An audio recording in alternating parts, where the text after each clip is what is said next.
damos nuevamente la bienvenida al doctor Basante, quien nos comentará acerca de un tema muy complicado y digno de ser analizado: la corrupción en el sistema judicial. Doctor, bienvenido a Mujer 360. Gracias, Paul, por la invitación. Un saludo a todos y a todas quienes nos escuchan. Efectivamente, la corrupción es un problema que atañe a todos y a todas, en gran medida porque instituye, si se quiere, el abuso de una posición de poder, sea pública o privada, para obtener un beneficio ilegítimo. Y este tema, el tema de la corrupción en general, tiene importantes implicaciones para el sistema de justicia. Cualquiera de nosotros o de nosotras, personas comunes y corrientes, no están a salvo de verse inmiscuidos en un proceso de carácter judicial. Y ese proceso de carácter judicial puede ser engorroso, puede demandar inversión económica en contratar abogados o abogadas, pero sobre todo en inversión de tiempo que cada uno de nosotros puede invertirlo en otros asuntos. Y sobre ese tema es el que me gustaría profundizar, estimado Paul, sobre las características de la corrupción judicial que afecta a las personas comunes y corrientes, principalmente en procesos penales. Muy bien, doctor. De hecho, este espacio lo que busca es aterrizar la temática para que todos comprendamos. Y en ese sentido, pues, doctor, ¿cuáles son las limitaciones que tiene un ciudadano común que tenga limitación de recursos y que esté necesitado de un auxilio legal correspondiente? Puede ser para un tema de tránsito, puede ser para un tema de una acusación en general, puede ser para un juicio de alimentos. Todo eso, como usted bien lo ha dicho, demanda mucho tiempo y dinero. Los montos que cobran los abogados, que si bien son justos, pues elevan cualquier presupuesto. Coméntenos a mí y a la audiencia, ¿cuál es esta limitación que las personas tenemos para acceder a servicios judiciales justos y de calidad? Gracias por la interrogante y por la pregunta. Hay algunos aspectos que hay que tomar en cuenta. En primer lugar, las limitaciones económicas para el acceso a la justicia, en principio, con el respaldo constitucional, digamos, del texto constitucional, es gratuito el acceso. No obstante aquello, la defensa no necesariamente lo es para todos los casos. Hay casos, y para eso existe, digamos, la Defensoría Pública, que es una institución del Estado, que ofrece ese tipo de servicios principalmente para personas vulnerables. Esto es, personas, ciudadanas que no tienen los recursos económicos para sufragar los gastos que demanda un abogado o una abogada en determinada temática. Pero salvando ese obstáculo, la Administración de Justicia nos plantea otros. ¿Cuáles son los que le comentaba hace poco? Los escenarios de exigencia de pagos indebidos para acceder a la justicia. La evidencia deriva esto, lo que les voy a comentar, deriva de una investigación realizada hace un par de años atrás. ¿Realizada por usted? Sí, muy efectivamente. Básicamente, la persona que se ve inmiscuida en un proceso judicial y básicamente en un proceso penal va a tener que entregar dinero generalmente, quiero decir, entre paréntesis, hay fiscales y funcionarios honestos. No obstante, la evidencia nos demuestra que no es esto la regularidad. El primer escenario, cuando una persona se ve inmiscuida en un proceso judicial, es: señor usuario o abogado, necesito para las copias. Y ese es un tema interesante. Esa es la frase con la que, exacto, con la que da pie a pedir dinero y a la corrupción. Exacto. Esa es la frase clásica. Es clásico. Y tristemente clásico. Tristemente clásico, por supuesto. Y es lamentable. ¿Por qué? Porque una persona que ha tenido que contratar un defensor público, digámoslo, porque no tiene dinero, tendrá que sacar dinero de donde no lo tiene para obtener esas copias. Ciertamente las copias o el valor de las copias no solo son los 10, 20, $2 que corresponden a las copias, sino es un valor extra. Podría ser según los testimonios que hemos recogido, que he recogido $20, 30, 50. Por lo bajo. Por lo bajo, obviamente. Y le decía, ese es el primer paso. ¿Por qué? Porque después ya no serán solo las copias, después serán, necesitamos ir a notificar a esa persona, necesitamos movilizarnos para notificar a esa persona, necesitamos, en caso de delitos obviamente, necesitamos que la policía tome las versiones. Y es una suerte de trampa, si se quiere, un proceso kafkiano lo llama la literatura, porque una persona que no está inmiscuida en trámites judiciales va a ser un nuevo mundo. Si para los abogados enfrentarse a estos temas es complicado, imaginémonos a una persona común y corriente. Por poner un ejemplo, una persona tiene un accidente de tránsito, ese vehículo es retenido. La evidencia nos muestra que el usuario, digamos, el dueño del automotor, tendrá que pagar $300 más menos para poder sacar ese vehículo. Para poder sacar ese vehículo. ¿Qué pasa cuando se trata de un camión o de un bus? Los montos suben. No lo digo yo, lo dice la evidencia que hemos recogido. Y podrían estar rondando los $1,000 o más. Y eso es un tema que es común y corriente, que es el de tránsito. No y que todo el mundo lo sabe.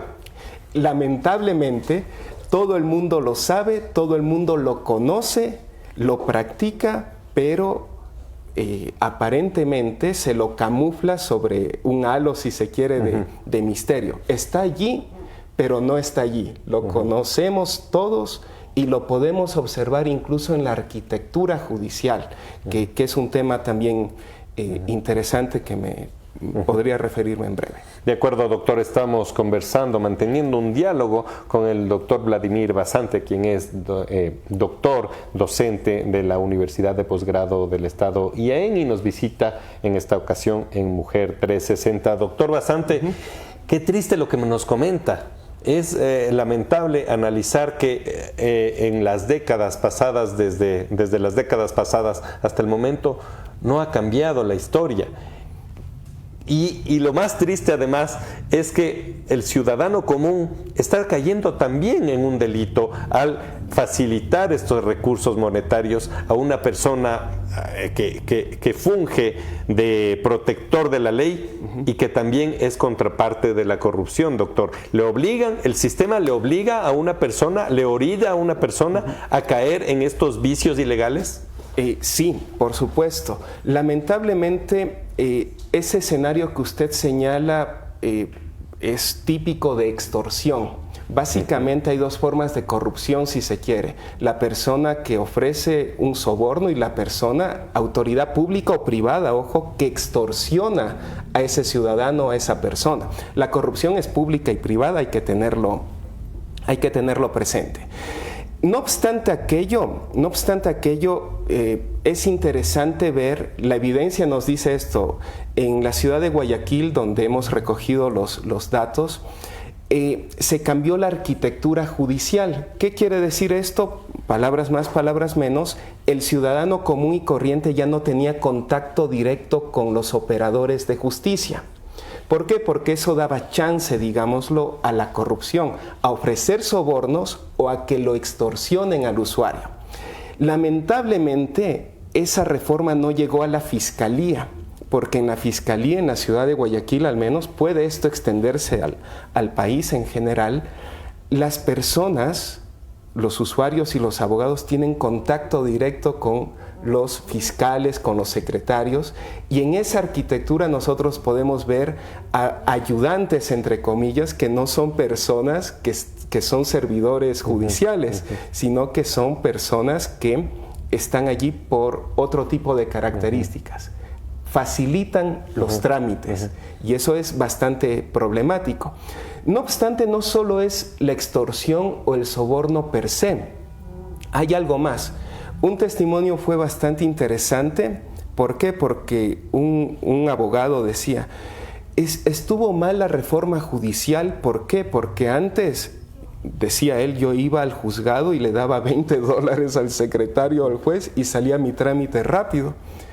Y él decía que ese asunto, esa reforma fue mala porque no le garantizaba inmediatez o celeridad en el trámite. Es decir, estaba normalizado. Usted lo ha dicho, normalizado, decimos acá, se construyó un etos acerca de la corrupción, que es un asunto, si se quiere, cultural en cierta medida. No quiere decir que aquello no pueda combatirse, debe combatirse. No obstante, cuando hay factores como ausencia de control, ausencia de control ciudadano también, por supuesto, las cosas se complican y los índices de corrupción, de percepción, también lo delatan, ¿no? El Ecuador ha disminuido muchos puntos en corrupción y ese es un asunto que nos debe de interesar a todos y a todas. Doctor, vamos más a lo práctico, ahondemos en lo práctico. Yo tengo un problema legal, contrato a un abogado, me esfuerzo por pagarle al abogado, saco tiempo de donde no hay porque la persona afectada o la persona que desea defenderse también debe poner no solo los recursos económicos, sino tiempo. Y me topo con este tema. En la práctica y en lo real, ¿tengo opciones válidas para evitar este tipo de tercerizaciones, de cabildeos, de cortar por las esquinas? ¿Qué hago? Esa es una opción ética. Lo que nos corresponde a los ciudadanos en ese punto es bastante ético, si se quiere, una fuerza moral de rechazar la corrupción. No obstante, la evidencia nos dice que mucha gente, si quiere sacar su auto, si quiere incluso no ir a prisión preventiva, tendrá que sufragar importantes sumas de dinero.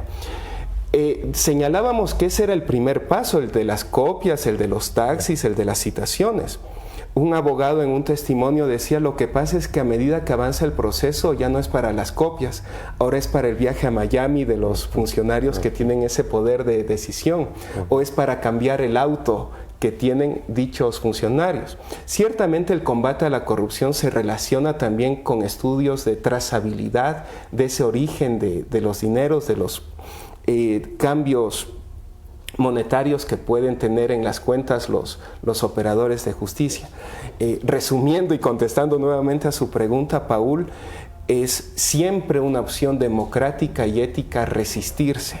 No obstante, la evidencia nos dice que mucha gente sufre y tiene que sufragar dinero para sacar su vehículo, para no ir a prisión preventiva o para resistirse, si se quiere, a estos actos extorsivos.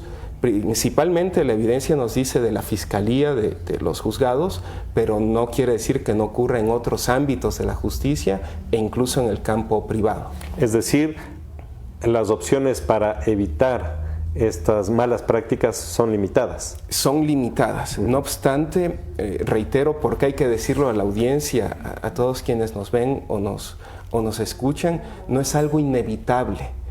Hay herramientas que se relacionan con el control jurisdiccional. ¿Cómo cuáles, judicial, doctor? Control disciplinario, tanto a fiscales, operadores jurídicos y a los ayudantes, digamos, de estas instituciones. Sí, sin embargo, doctor, recordemos que estamos en una guerra interna entre mafias y está a la puerta de nuestra casa, de nuestros locales, de nuestros negocios. Si es que algún abogado que tenga nexo con los GDO se entera que yo estoy realizando este tipo de trámites, mi vida y la de mi familia podría correr peligro. Corren peligro. Unos de los testimonios que he recogido, lamentablemente algún abogado de los que ofrecieron el testimonio en la investigación que he realizado fue asesinado hace algunos meses atrás. Y esa es una práctica lamentable que ocurre. Todos sabemos que ocurre, pero nadie hace nada al respecto.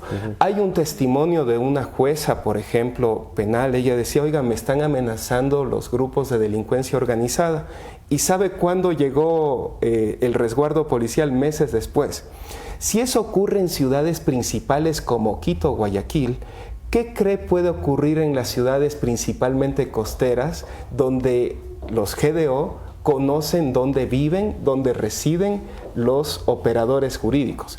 Es la regla lamentable del plata o plomo que opera en esas circunstancias. Es terrible, es reprobable, pero no podemos hacernos de la vista gorda si se quiere. Un diagnóstico preciso implica conocer estos asuntos tal como son y no maquillarlos. Bueno, vemos que está hecho el diagnóstico. La solución no la vemos muy transparente ni muy alineada a lo que requerimos nosotros. Sin embargo, entiendo que en el IAEN, Universidad de Posgrado del Estado, pues se forma estudiantes y se forma profesionales pues para liderar y para realizar cambios en estas actitudes. Cuéntenos más qué gestión se realiza dentro de las aulas en cuanto a derechos y justicia, que es la escuela a la que usted pertenece. Muchas gracias, Paul, por la pregunta y por el espacio. Efectivamente, en el IAEN y en la Escuela de Derechos y Justicia particularmente tenemos varios programas de posgrado en los que se ahonda metodológicamente en estos grandes problemas de la sociedad y de la justicia en particular. Tenemos maestrías con distintos enfoques. Tenemos un máster en estudios judiciales, por ejemplo, en el cual este tipo de temáticas, no solo instituciones informales como corrupción judicial, sino otras son abordadas. Pero tenemos también espacios más técnicos y más precisos como la maestría en Derecho Notarial y Registral. Tenemos una especialidad en garantías jurisdiccionales, tenemos dos maestrías, una en Derecho Procesal Penal y Litigación Oral y otra maestría en Derecho Procesal Administrativo y Litigación Oral. Es decir, son programas de alto nivel, de alto impacto, nutridos por una tradición ya de varios años que nos ha permitido formar juristas, abogados y abogadas de alto nivel y muy competentes en esos campos. De acuerdo, doctor. ¿Dónde podemos buscar más información sobre la universidad? Por favor, revisen la página web del IAEN, www.iaen.edu.es. Todas nuestras redes sociales, estamos en Facebook, en Instagram, en Twitter y también en TikTok. Así que bienvenidos y bienvenidas todos y todas. Muchas gracias, doctor. Hemos conversado aquí en Mujer 360 en nuestro segmento Academia 360 con el doctor Vladimir Basante, quien es docente de la Escuela de Derechos y Justicia de IAEN, Universidad de Posgrado del Estado. Le agradecemos, doctor, y seguimos con más después de esto.